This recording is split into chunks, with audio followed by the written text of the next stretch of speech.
Welcome to the Samson Strength Coach Collective. I'm here in beautiful Pensacola, Florida. We just got in today for our Sunbelt Conference tournament with men's basketball. So hopefully I'll be in a really good mood by this time next Monday. But for today's guest, I will be the guest. Once again, interviewing myself. And if you listen for our guests, I apologize. But hopefully I can give you something beneficial today from our talk. So today's talk, I thought would be best to actually talk about everything that I do with our men's basketball program.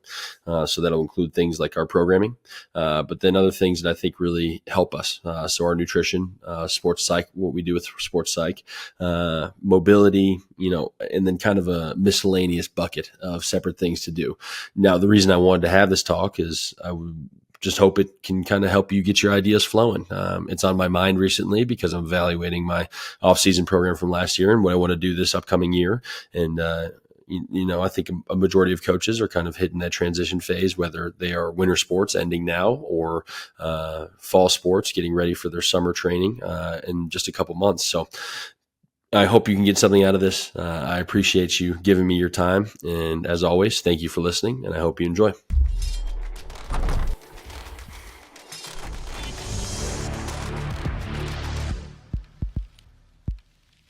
What's going on, Samson Strength Coach Collective listeners? As we mentioned in the intro, I will be discussing everything that I do with our men's basketball program here at Appalachian State. Again, this is not going to be earth-shattering.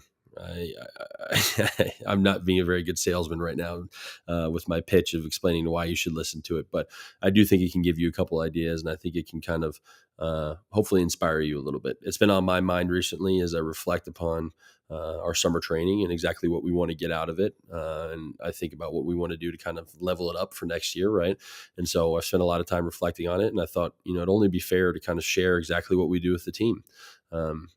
I think sometimes you can see coaches can be hesitant to do that. And I don't think that's very fair, right? They'll share it with their interns or GAs, but at the end of the day, like the only way that everybody else can kind of get quality ideas is if they share it. Obviously there's a lot of articles, a lot of posts, a lot of social media things out there, but it's hard to kind of find somebody break down exactly what they do and what they do as an all-encompassing kind of program. And actually, this is just a side note as a pet peeve. Like nothing bothers me more than when people say, "Hey, man, I'm going to break down exactly what we do." In a talk like at a conference, and then they don't really give any details whatsoever, and they say information that we all know, which I may be describing what I'm about to do. Hopefully that's not the case, but I think we start with the easiest thing, right, and the lowest hanging fruit, which is our programming. If you are familiar with linear periodization, you're familiar with me. Okay. This is probably going to be the most basic part of the talk. This will probably be the time where you're not going to hear anything revolutionary, but I think it's only important. I think it's only fair, to say that I should discuss what we do for our programming. So when I look at the basketball year, I look at when we first start our off-season workouts, which is April. Hopefully we play basketball all the way through March. I would love to do that, right? That'd be very cool. But at the same time, we typically, no matter what the result is, get a couple weeks off and typically start our training in April. And so with our training starting in April, again, we hit the GPP phase. So general physical preparedness, a ton of different movements, exposing these athletes to different workouts. One of the things that I really like to try to do is basically show them different things that they can do.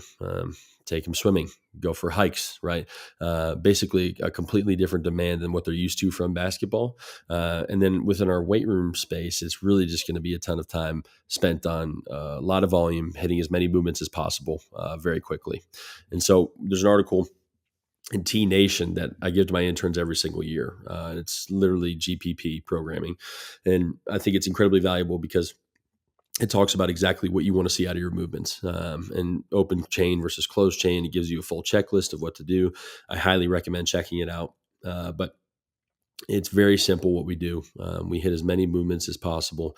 We essentially try to do everything and we try to get their bodies acclimated to the weight room and get them used to working out again. One of the things that I really love within this segment is carries. I think carries are extremely beneficial. We'll hit farmers, suitcase, waiters, partner carries. Maybe it's the former wrestler in me, but I think they're incredibly beneficial, and I think they can really help out with your athletes, especially just reintroducing them to the weight room movements.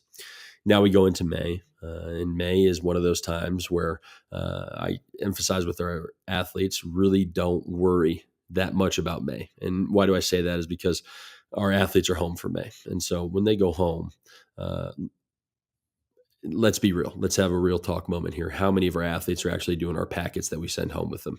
I put them on a programming software where I can see exactly how many workouts they're uploading and whether they're just writing in numbers and saying that they got it done for the day or not. Realistically, I'd say probably a third of your athletes actually do the workouts.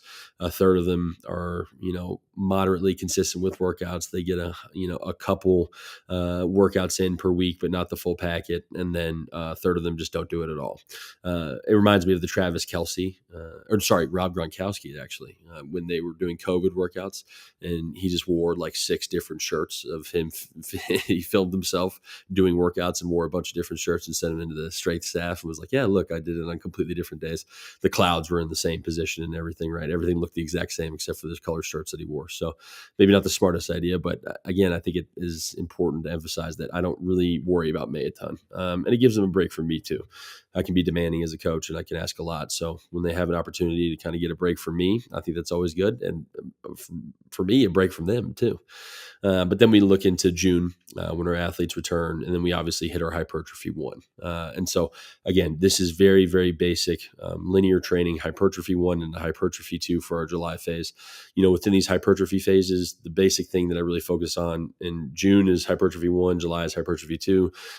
June would be our dumbbell movement, compound movements. So dumbbell bench press, dumbbell overhead press, goblet squats, whatever you prefer. It doesn't really matter to me the most, but then going into July, progressing to an actual barbell movement. The reason I explain it to our interns is I just prefer working on the dumbbell, a little bit more range of motion with them, a little bit less stability as there would be with the barbell. And then in July, obviously we have a little bit more intensity because we're able to load up the bars just a little bit more. So very simple stuff. This will really truly be like the true meathead 4x8, 3x15, 3x12 kind of time frame. Why I spend 2 months directly in hypertrophy is actually related exactly to what our head coach kind of prefers. He's very big on the body transformations. And I think that's something that people don't talk about a ton on their programming. And I would like to hear a couple more people mention it. Is obviously, as a strength coach, you're the dictator of success for your athletes from a physical standpoint. But you do have to make your head coach happy. And you do have to make sure that you're giving exactly what the coaches want to see out of your program to their athletes, and finding an agreement with what you want to see out of your program too. And like I've mentioned many times, my first ever book was Arnold's Encyclopedia of Bodybuilding. So if I have to hit hypertrophy phases back to back, oh, poor me. Seriously, I love it. So nothing better than getting a pump in, but our coach is very, very big on body transformation. So that's why we spend a ton of time within our hypertrophy there. And then we look into August, and this is our base strength phase. So I've mentioned it previously, but we went down to Wichita Falls, Texas to certify for starting strength. And I did speak about my experience where I got absolutely demolished by the starting strength gym. And that's okay. It made me a better coach, and I'm excited to go down. I'm actually going down in 3 weeks again, which I'm a little bit nervous about. But I implemented the full starting strength program for the first time within kind of our August to September timeframe, and I fell in love with it. As a basic scheme, so you can understand, it would be a 3x5 squat, 3x5 bench or overhead press, and then 1x5 deadlift. It's incredibly simple, but what I love about it is even with our 5th year seniors, we'll still go through this strength phase, but we'll talk about where it deviates in the future programming. But one, I just believe I am a big believer in strength as the driver of all things. I do think you have to train other qualities, but I do think strength is the base. And so the stronger you are, the easier it is going to be for you to be more powerful or be faster. It's just a true belief for myself. Now, somebody may disagree with me. Some people way smarter may disagree with me as well too, but I've just seen good results from it in the past with my programming. So obviously, I'm a big believer in the base strength, so why not spend a lot of time with just progressive overload? And so we'll literally have our athletes come in 3 days per week. Will be the starting strength, and then on our 4th day, we get 4 days per week in the off season with the athletes. Our 4th day will be kind of like a pump, arm farm. Trying to kind of keep it something fun like Muscle Beach or what a lot of strength coaches typically do with their hypertrophy work as well. And so I keep that phase for everybody going from August to September. And again, it's 3x5 squat, 3x5 bench press or press alternating, and then 1x5 deadlift. And then it basically just goes 5 pounds per workout. And then if you can't keep going up 5 pounds in each lift per workout, excuse me, if you can't keep going up 5 pounds per lift in each workout, then it becomes 5 pounds per week that you make the jump. And again, one of the things I really like about this is your athletes just literally see themselves getting stronger. It's very simple. They know that if they did on Monday 3x5 back squat at 225, on Wednesday they did 3x5 at 230, and then on Friday they did 3x5 at 235, that they're getting stronger. And so it helps them kind of buy into the program a little bit. And then it's hard. Like once you start to get to the end of your novice program, it's very difficult. It's mentally taxing. It sucks. As everybody here who lifts knows, like you go under the bar for a heavy set. I hate squats more than anything. This is my time to talk about this. As a personal effort, I hate squats. Like I hate getting underneath the bar. I hate when I know it's going to be a heavy set of 5 and I know I can do the 5 reps, but it's just going to be an absolute grind to get it done. And I think it does just help the athletes a little bit with that toughness aspect of just being consistent every day and coming in and training, which is something that we ask our athletes to do all the time. And so that's our August and September for time frame. And then in October is where we really start to try to differentiate. And so for our more advanced athletes, so people who are 5th-year seniors, somebody who's been at a high quality program for the past couple of years, especially if I know their strength coach and I know what they've done, they'll typically bucket into the triphasic phase that we do. And so obviously 3 weeks of eccentrics, 3 weeks of isometrics, 3 weeks of concentric work for them. And our younger athletes who I just don't believe have had that training age yet, just have not had consistent high quality training, will continue on with the starting strength program. And I was nervous about this, if I could be open and candid about this. I was nervous about it. I was like, am I doing enough for our athletes? Am I doing what is right? Am I creating a different stimulus enough? In my opinion, like I think it just worked. Like these guys just got a lot stronger, and it just makes me feel that much more confident. Okay, next year we can really advance in their training. Now, a realistic conversation as well, if you want to play devil's advocate, because that's the most fun part of programming, which is just constantly talking back and forth to yourself and deciding what you want to do, what you don't want to do, is in my realm. You could have somebody transfer out after a year. And so maybe they need to peak as much as possible and they need to be at their athletic peak. But for me, I still love the long-term athletic development. I think it still helps the athlete no matter what.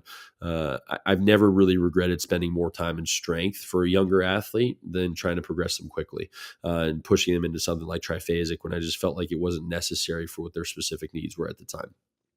And so that continues for October and December. And so for, again, our novice athletes, we'll go, at this point, we've gone 4 straight months of the starting strength program, which some of you may gasp and guffaw at me and say, I can't believe that you have barely any variance within your program for these athletes for 4 months. But ran it for the first full time this past year, and I fell in love with it. And I think our athletes truly enjoyed it as well too.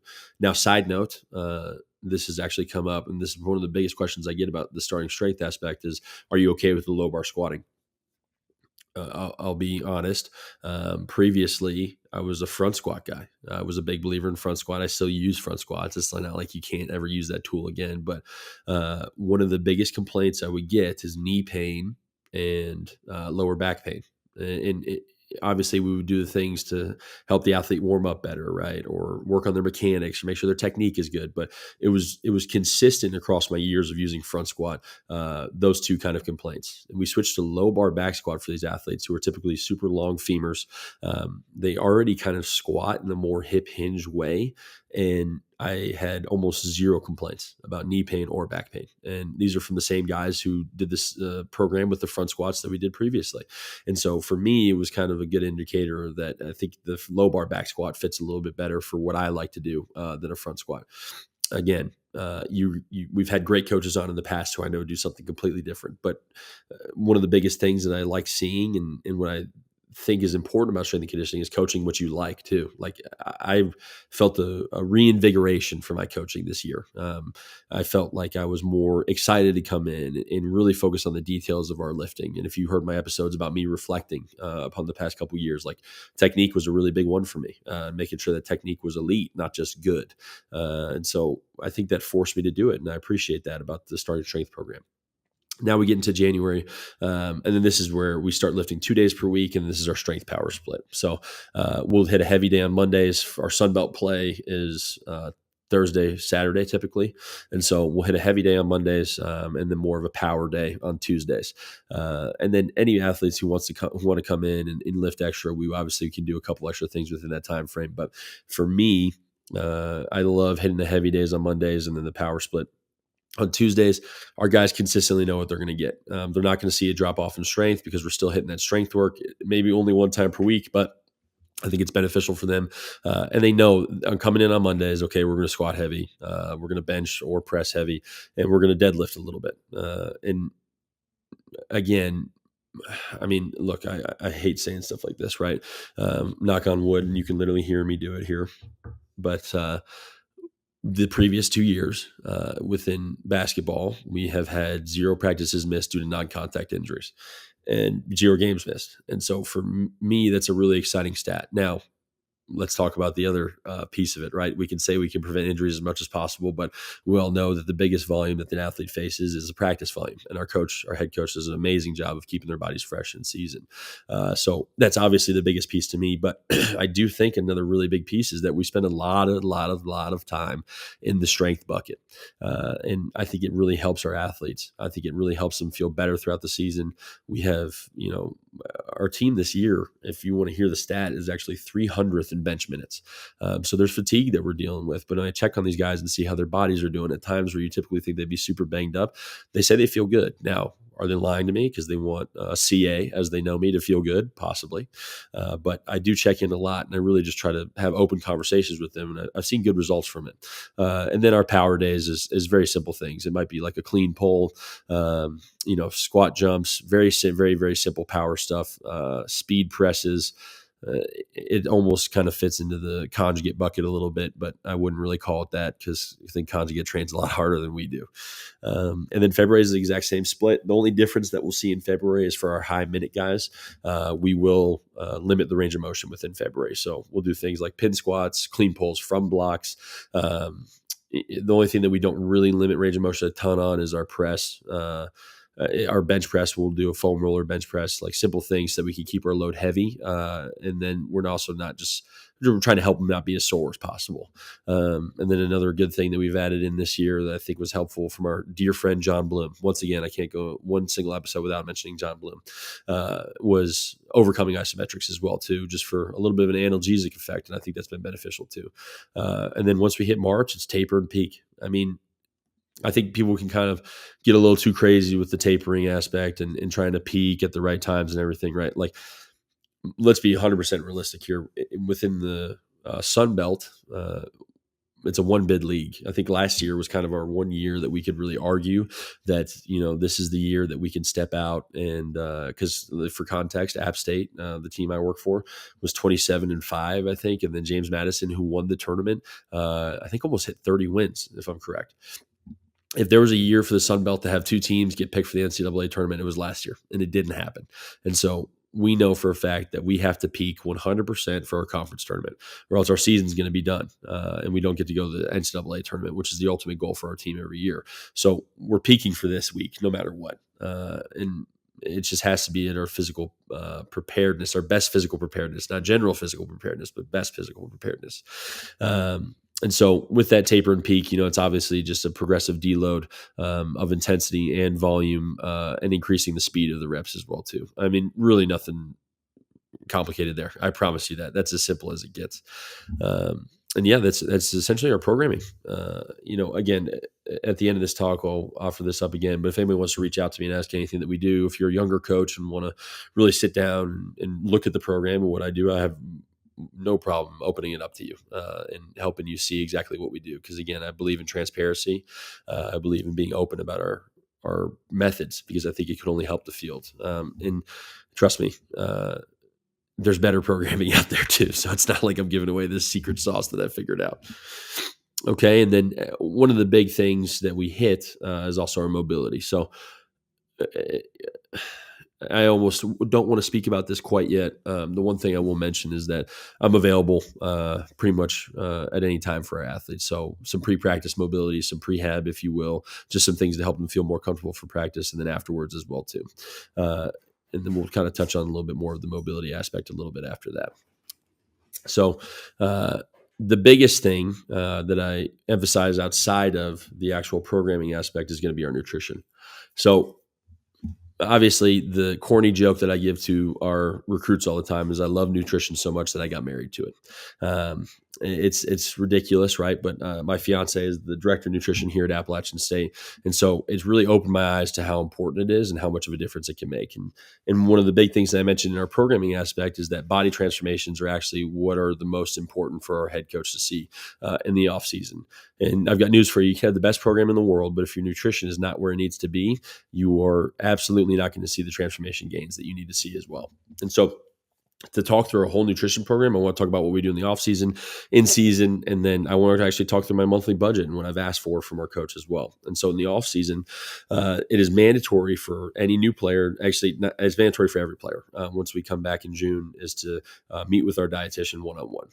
In those dietitian meetings, it really varies based off of what they've previously met with Tess about, whether it might be a check-in meeting from the previous year, or it's a full diagnostic look at exactly what they eat, what they do, what they need to accomplish for the upcoming year, and how they're going to actually meet their goals.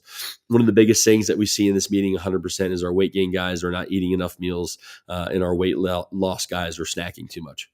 I mean, it's simple stuff, but it's really, really nice. And I think it's really beneficial. And I think if there's anything that I would invest money into a program for, it would be on the nutrition side. And so I know it's not realistic, but one thing that I can almost universally say is that if you do not have a dietitian at your school, you should talk to your head coach and see if there's any room in your sport budget to even just have team talks, and just a registered dietitian who can come in and actually dive deep into the nitty gritty of nutrition with your athletes, because it makes the world of difference. And a story I love to share is there was a girl on the women's basketball team a couple years ago who hated breakfast, like never ate breakfast. And then every day would just be like, yeah, I'm dizzy in practice. And it's like, well, I wonder why.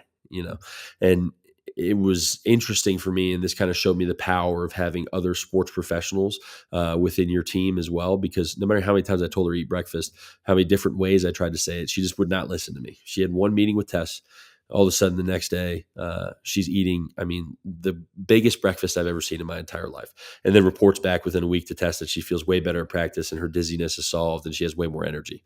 Again, it's a shocker, right? And you can't believe that this person feels so much better, right? Just kidding. But at the same time, having somebody else who's a registered dietitian and who can actually hammer home the points and the importance of nutrition, I think makes a big difference. So again, can you talk with your sport coach about meeting with a dietitian, just having team talks, having team consultations, having somebody come in? I know Christina Chu, a former guest on the podcast, does team talks and everything as well. And so I think at the end of the day, it's something that's very valuable to the program. Now, we talk about the body transformations, and I think it's unrealistic to not be open here and talk about how we approach weight loss, weight gain, and weight maintain. And I think the easiest way that we've done it is just by having fun and putting guys into different groups. And so we have a Jets group, which you can guess is probably our weight gain guys. We have a Bombers group, which is our weight maintain guys. And then we have a Tanks group, which is our weight loss guys. And so we do this with our guys. I was a little bit concerned about doing it up front because, well, let's be real. Like the last thing I wanted to do would be like, just yell out after the group, okay, weight gain guys, come get your snacks, right? Or weight loss guys, we got extra cardio, right? So I wanted to give a label to it that embodied something powerful that they could still like. And I stole this idea from Craig Fitzgerald in my time at Tennessee. This is how he split up his position groups. But it was really well received by our guys. And what was cool was we ended up doing kind of like promotions, right? So somebody was a Jet, We would announce to the whole group once they hit their weight goals, hey, he's a bomber. We never talked about specific numbers. I think it is very important that you can't emphasize the number a ton. You have to emphasize the actual performance a lot more. But it does go pretty hand in hand. Like if we have an undersized guard and we see them gain quality weight, their performance is typically going to go up as well too. If they're a really hard weight gainer, I'm not going to worry a ton about them hitting their specific goals because we don't want to build a bad relationship with food or eating or anything related to nutrition. But at the same time, if we see good performance, then it makes it a little bit easier on my end. But again, most of the time when somebody meets their weight goals, they're typically a better athlete because of it. We don't just put it out there just so we can say, hey, we had 18 guys total across the team put on 75 pounds of muscle mass this summer. Like, those stats are cool when I think they're fun, but it is all based around performance. And so how we track those is also daily weigh-ins. Now, the weigh-in aspect, I think you have to be very considerate of it as a strength coach, right? You can't have somebody step on the scale and go, damn, we don't operate it like that. I try to keep it very neutral. If somebody's high on the day, I'll say, okay, just be aware of it, right? Or if they're low on the day, just be aware of it. That means that typically they have to kind of go back to those habits that they talked about with Tess and understanding exactly what they need to get done. And so we'll do daily weigh-ins, and then we also weigh out post-practice as well too. So that allows us to see our hydration, exactly what the athletes need to rehydrate. And then on our weigh-ins, we do a weekly weigh-in, and so that is your average weight across the board for the week. And what's really cool is we've been able to kind of break some of the stigma of weight gain and weight loss with our athletes too, right? Like, some guys fluctuate a ton. We have some guys who come in 5 pounds heavier, 5 pounds lighter on a daily basis, right? Because they're super big sweaters. They're maybe pretty inconsistent eaters, right? And the last thing I want them to do is freak out and just become super concerned about a number on the scales, right? So we can show them progress throughout the week by showing their week to week, by showing them their average weekly weigh-ins. And so one of the cool things that I've noticed with the weigh-ins is our guys will come in and just ask, like, okay, hey, what's my weekly average? Like, what does that put me out for my weekly average? Because they know that it's not just a one-day basis that makes or breaks your entire day. And so it's a sensitive subject, but again, like, why not talk about it, right? Because I think it is appropriate what we do, and I think we try to base it around really high quality nutrition facts and try to make sure that it's in a way that's comfortable for the athletes to understand exactly how to improve their performance through their nutritional and body transformation goals.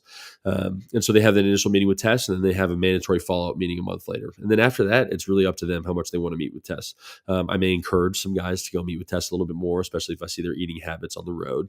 But at the end of the day, I don't want to force something on them that this is just going to be a waste of time. And again, risk the relationship with nutrition or with food. And then we do team talks, like I mentioned previously. A lot of those things could be talks about creatine, breaking down myths about creatine. Another one that we did is the hydration talk and exactly how to track our hydration. And then another one was alcohol and how alcohol can affect athletes, right?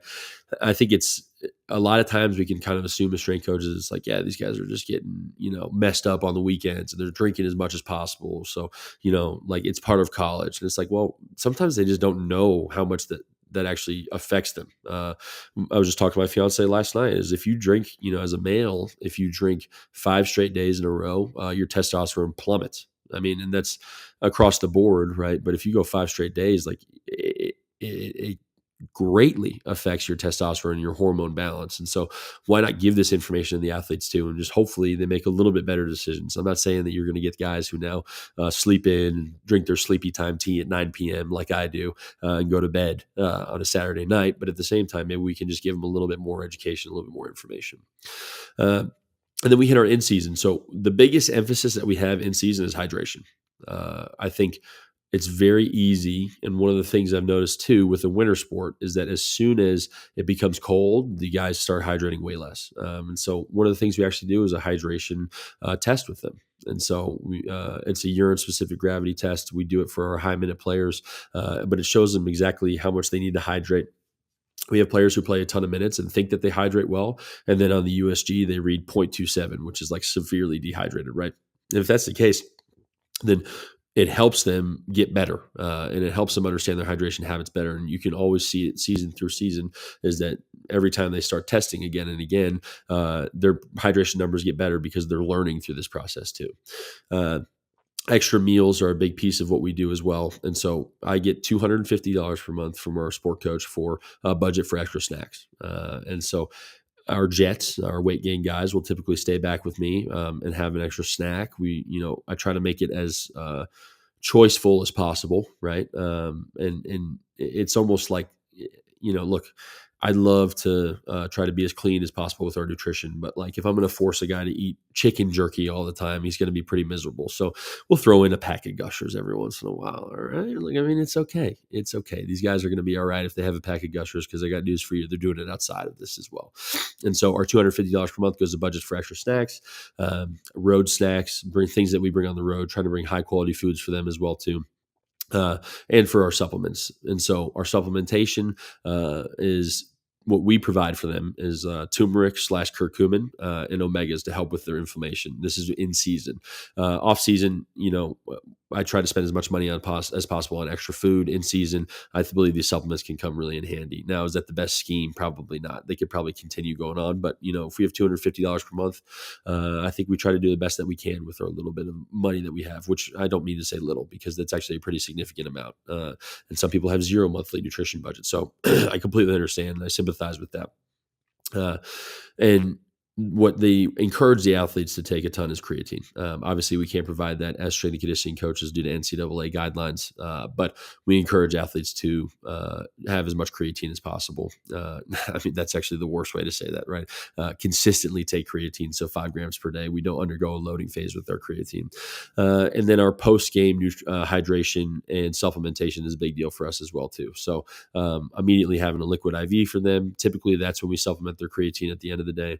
And then we'll give them a protein shake as well for their protein synthesis for over the nighttime. Because sometimes their post-game meals could just be a pizza, right? Well, there's not a ton of protein in it. So just trying to maximize those proteins for them as well.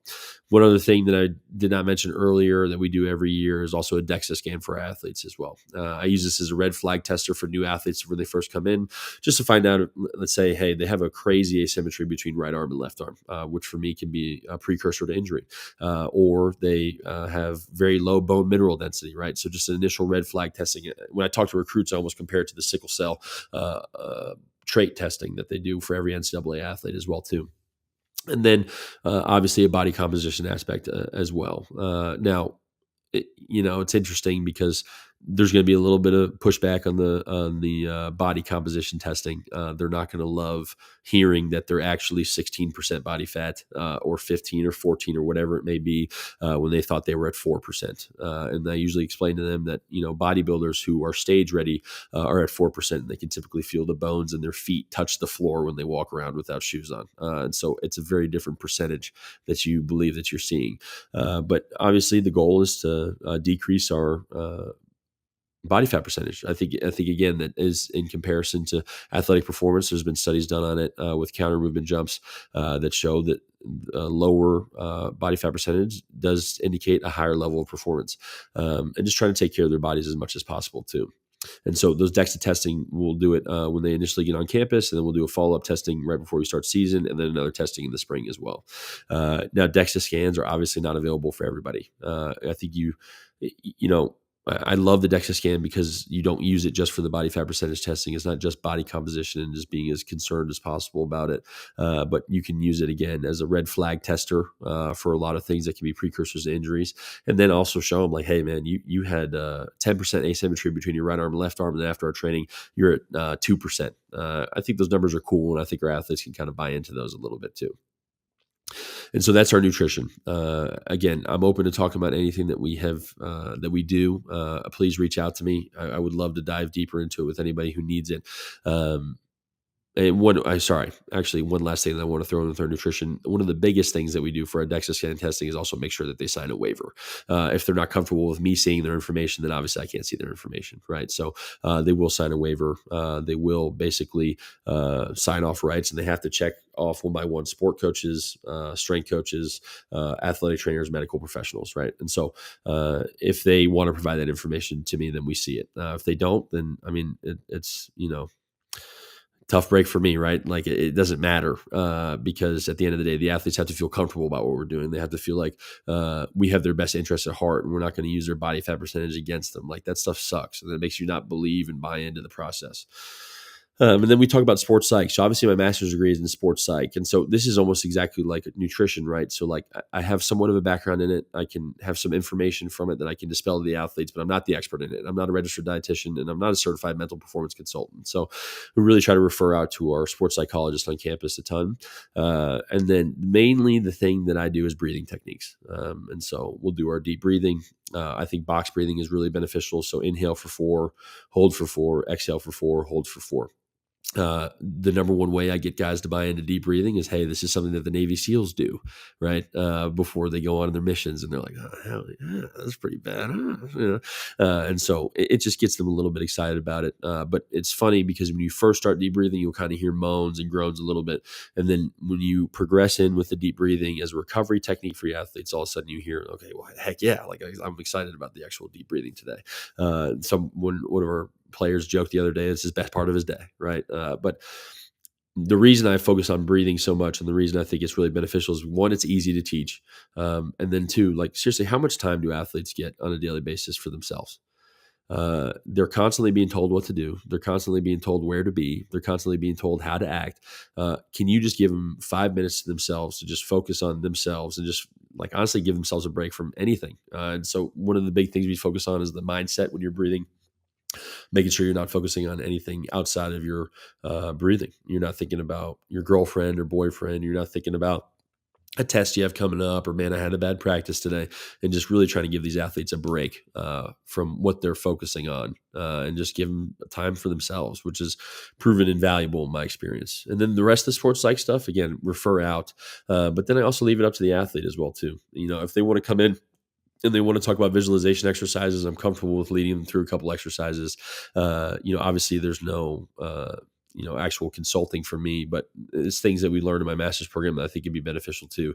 But again, the breathing for me is the easiest thing and is very most applicable for all coaches. And it's something that we do for our recovery, but then it's also something that is, can be done very simply at the end of each lift. It can be done as a refocusing technique. I love it, and I think it can be very beneficial. And so now we talk about the intangibles. It's they kind of like extra small things that I do with the team. And so I promise you, I'm not trying to toot my own horn with this, right? But we actually had our sports psych on campus come in and talk with us right before we left for the conference tournament. And he said, what is your one thing? And he asked the coaches to do this reflection as well, too. Like, what is your one thing that has always been an advantage for you in your career? Like, what is the one thing that's always said, okay, well, at least I have this and I can hang my hat on this. And this falls in the intangible. I promise I'm getting somewhere with this, right? I believe it's my willingness to kind of do whatever it takes if it helps the team. Now, that obviously leaves you open to kind of getting overworked a little bit. And I'll be honest, I'm tired. It's the end of the season, right? But at the same time, like what I tell my athletes in the off season all the time is, why not give it everything that you've got?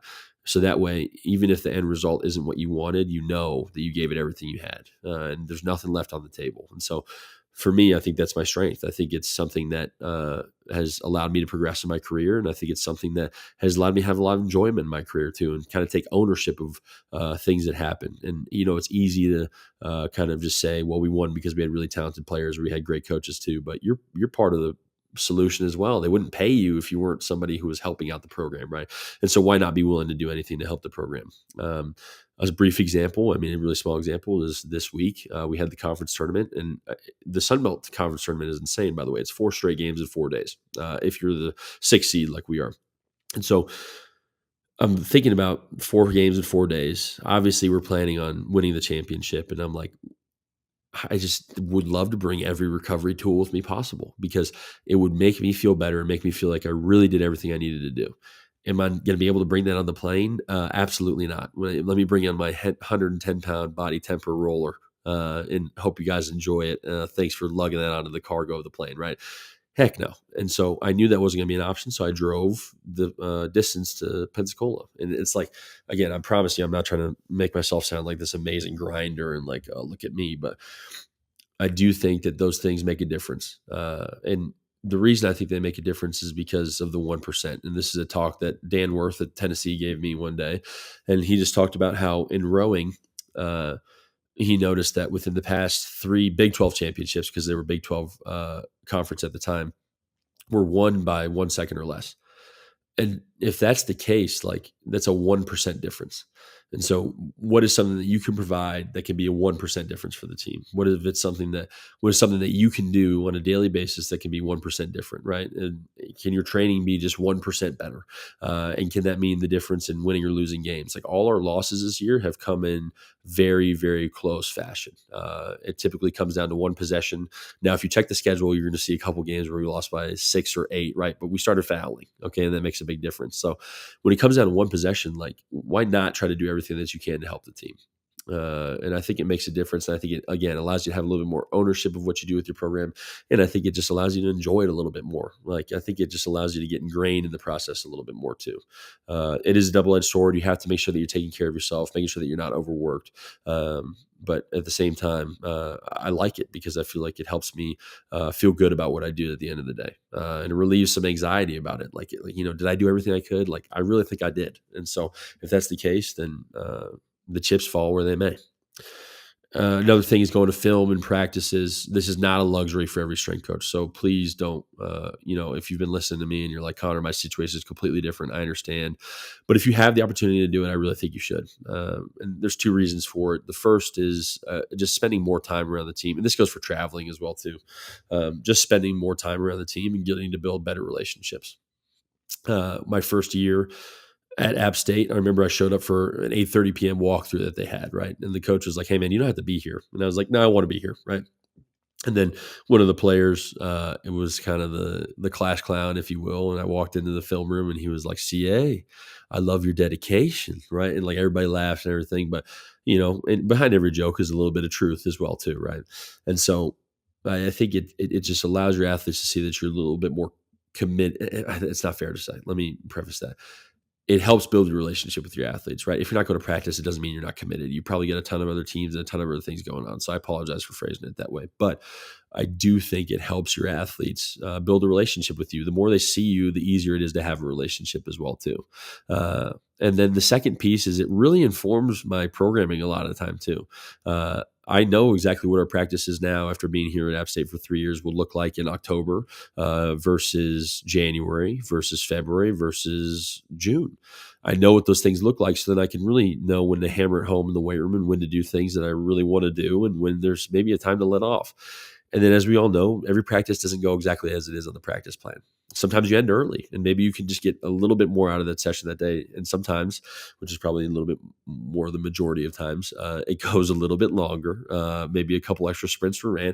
And maybe there's a couple things that I can take off within the weight room as well, too. And so it's a very time consuming process. Again, I know this is not a luxury for everybody, but I do think it is one of those intangible things that can kind of help with the program.